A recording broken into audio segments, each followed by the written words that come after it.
Now, the second move of that triple threat situation is called a crossover. And the crossover is strictly just a change of direction.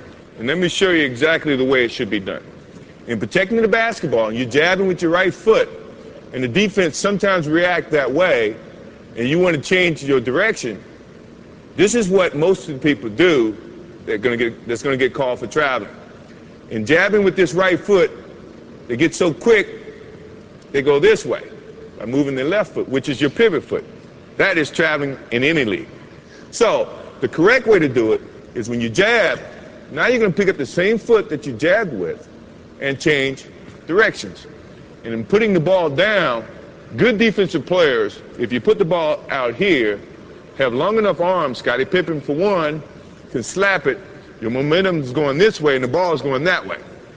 Good way to correct that is when you jab, now you change. If you put the ball here, you got protection from your right leg. Your hand should be here protecting the basketball anyway. So now the only way the defense can get to that ball is to go through your arms, go through your legs. 9 times out of 10, it's going to be a foul. I say 9 times out of 10 because I could get away with it. But I don't play anymore, so you don't have to worry about that. So, jab step, change the direction this way, putting the ball inside your legs. Now, the good thing about an offensive player is you got to be able to go both ways. If you go one way, now you're limiting your options. The defense is going to read that, and then they become more, I guess, have the advantage to try to limit your options. As an offensive player, you never want to limit your options. So when you're working on that move to do it this way, also do it that way. So now you can have 2 options. If my man is taking a defensive stance, the thing that I'm looking at right now is he's playing parallel. So now he's playing me to go either way, which is good.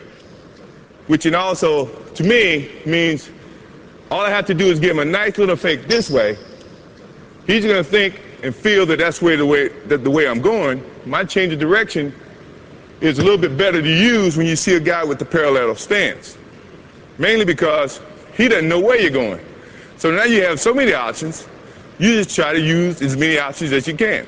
Now, if he had his right foot forward, that to me is saying, now he wants you to go this way. The last thing I want to do is go where the defense wants me to go. I want to go opposite. So this is when now he takes his step that way. The change of direction means he's got to pick up this foot and open, then slide to keep up to you as an offensive player. That takes more time than you taking that crossover and driving to the hole. So you have the advantage in that sense. Now, if he has his other foot up, this is what I was telling you about being able to go both ways. Now you can do the same thing and attack it this way. You see what I mean? So now he can't limit your options. So you should look, before you take your stance, look how the defense is playing you, and then decide which is your pivot foot, your right foot or your left foot, and then attack.